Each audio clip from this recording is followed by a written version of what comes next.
अस्सलाम वालेकुम प्यारे तुलबा, ये है आपकी जहान उर्दू जमायत शशम। आज हम इसकी नज़म नात की तशरीह करेंगे।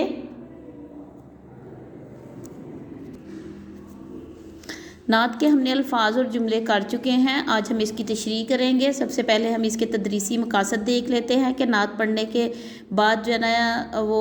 तुलबा इस काबिल हो जाएंगे कि वो उर्दू ज़ुबानो अदब में नज़म की किस्म नात बलहाज हैयत पहचान सकें, यानी उन्हें पता चले कि जो नज़म है नात वो किस किस्म की होती है। और उसमें हुजूर पाक सल्लल्लाहु जिस तरह हमद में अल्लाह ताला की सिफ़त बयान की जाती है, उसी तरह नात में हुजूर पाक सल्लल्लाहु अलैहि वसल्लम की तारीफ़ बयान की जाती है, उसको नात कहते हैं। ठीक है, नज़म के हवाले से हुजूर सल्लल्लाहु अलैहि वसल्लम की इरशादात तहरीर कर सकें, यानी जो हुजूर पाक ने इरशादात फरमाए हैं वो तहरीर कर सके। नात का मरकज़ी ख्याल बयान कर सके कि नात में शायर ने कहा हुआ क्या है, और नात में इरशाद शुदा फरामीन का ख़ुलासा लिख सकें, यानी जो जो कुछ नात में बताया गया है उसका ख़ुलासा लिख सकें। अल्लाह के आखिरी नबी और रसूल सल्लल्लाहु अलैहि वसल्लम के फ़रामीन का मफ़हूम बयान कर सकें, यानी उसे समझ सकें और उसका मफ़हूम अपने अल्फाज में लिख सकें। और नात में जो इस्तेमाल हुए हैं लफ्ज़, उनमें हम काफ़िया और हम आवाज़ या हम आवाज़ अल्फाज हैं, उसकी निशानदेही कर सकें कि कौन से अल्फाज हम काफ़िया है और कौन से हम आवाज़ हैं। मक्का की गलियों में उतरा रहमत का सामान, उस दिन से ये शहर बना सब शहरों का सुल्तान, यानी हुजूर पाक सल्लल्लाहु अलैहि वसल्लम की जब विलादत हुई मक्का में तो ऐसा महसूस हुआ उस वक़्त सारा समा ही बदल गया। ठीक है, चूँकि हुजूर पाक सल्लल्लाहु अलैहि वसल्लम रहमतुल लिल आलमीन हैं, यानी तमाम जहानों के लिए रहमत हैं। तो हुजूर पाक सल्लल्लाहु अलैहि वसल्लम की जब विलादत हुई मक्का में तो ऐसे लगा कि जैसे अल्लाह ताला ने जो पहली किताबों में हुजूर पाक सल्लल्लाहु अलैहि वसल्लम की आमद का ज़िक्र हुआ था वो हो गई है। ठीक है, और ऐसे महसूस हुआ जैसे अल्लाह ताला ने अपनी रहमत जो है ना वो नाज़िल कर दी है। उस दिन से ये शहर बना सब शहरों का सुल्तान, यानी पहले तो मक्का को इतनी अहमियत हासिल नहीं थी। मक्का आम शहरों की तरह, सऊदी अरब के दूसरे शहरों की तरह मक्का भी एक शहर था, लेकिन जब हुजूर पाक सल्लल्लाहु अलैहि वसल्लम की पैदाइश हुई तो उसके बाद से इस शहर को इतनी अहमियत हासिल हो गई कि इसको इज़्ज़त वाला शहर कहा जाने लगा, यानी सब शहरों का सुल्तान कहा जाने लगा। और इस शहर को अगर ये अहमियत मिली तो वो हुजूर पाक सल्लल्लाहु अलैहि वसल्लम की आमद से, कि यूँ ही हुजूर पाक सल्लल्लाहु अलैहि वसल्लम आए तो इस शहर की किस्मत बदल गई और उसे शहरों का सुल्तान कहा जाने लगा। ठीक है, अगला शेर है, आपने समझाया ए लोगो एक खुदा को मानो, झूठे सारे बुत हैं लोगो इनको झूठा जानो। हुजूर पाक सल्लल्लाहु अलैहि वसल्लम जब इस दुनिया में आए तो अरब मुल्क जो सऊदी अरब था उसके जो लोग थे वो बहुत जहालत और तारीकी में डूबे हुए थे। ठीक है, बुतों की पूजा करते थे, बहुत सारी बुराइयां उनमें, अहलाकी बुराइयां और दूसरी बुराइयां उनमें मौजूद थी। शराब नोशी थी,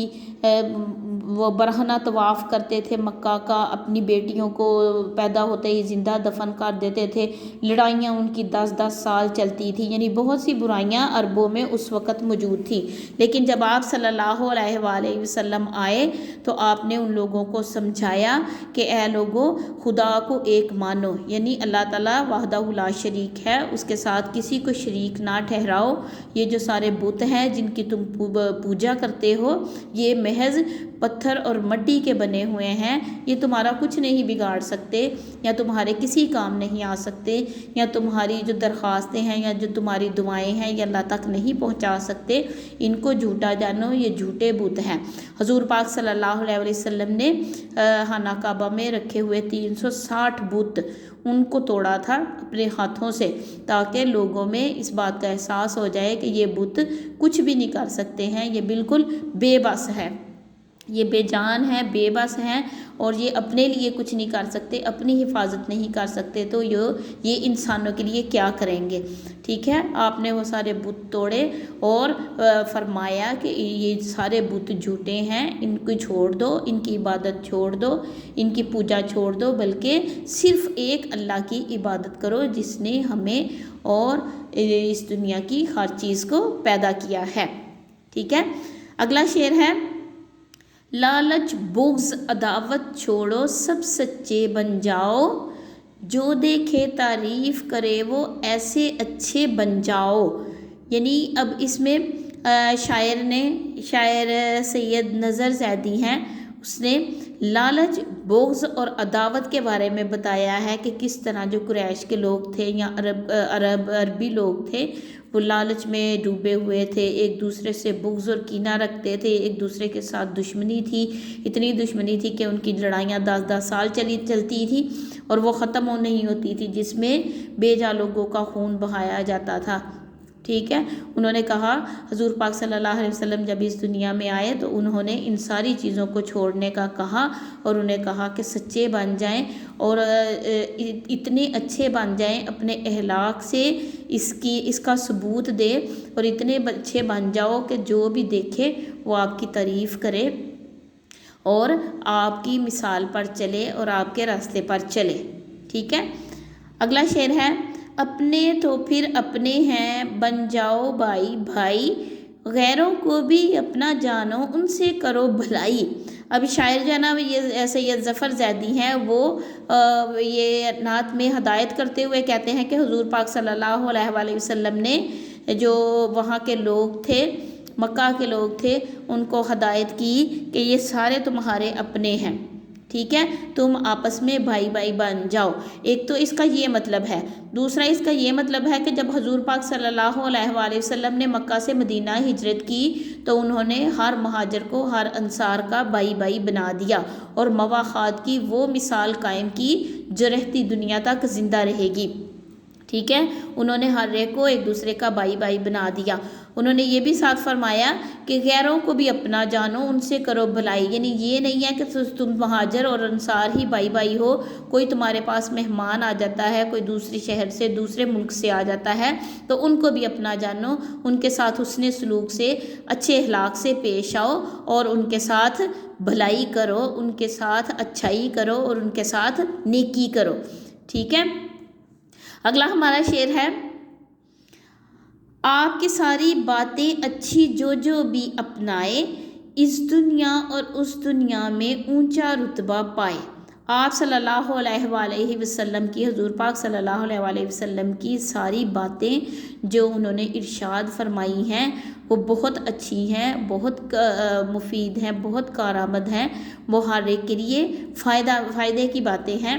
تو آپ نے یہ ساری باتیں اپنانی ہیں، جو بھی اس کو اپنائے گا تو وہ اس دنیا میں یعنی اس زندگی میں بھی اس کو اونچا رتبہ ملے گا، اور آخرت میں بھی اس کو جنت کی صورت میں اس کا انعام ملے گا۔ یعنی حضور پاک صلی اللہ علیہ وآلہ وسلم نے یہ ساری اچھی باتیں صرف بتائی نہیں ہیں، بلکہ اس پر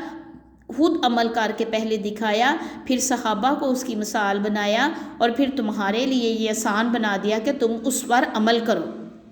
ٹھیک ہے، جو کچھ ان کی بتائی ہوئی ارشادات پر عمل کرے گا تو وہ دنیا اور دین دونوں میں بھلائی پائے گا اور دونوں میں کامیابی پائے گا۔ ٹھیک ہے، آج ہم نے اس نعت کی پڑھائی کی ہے اور اس کے ساتھ ساتھ ہم نے اس کی تشریح کی ہے۔ آپ نے ہر شعر کی علیحدہ علیحدہ سے تشریح کرنی ہے، 5 اشعار ہیں اس نعت میں، آپ نے ہر شعر کو، پہلے شعر کو اوپر لکھنا ہے اور پھر اس کے نیچے اس کی تشریح کرنی ہے، اور آپ کی تشریح جو ہے نا وہ اپنے الفاظ میں ہونی چاہیے۔ ٹھیک ہے، آپ نے رجسٹر پر اس کی تشریح لکھنی ہے۔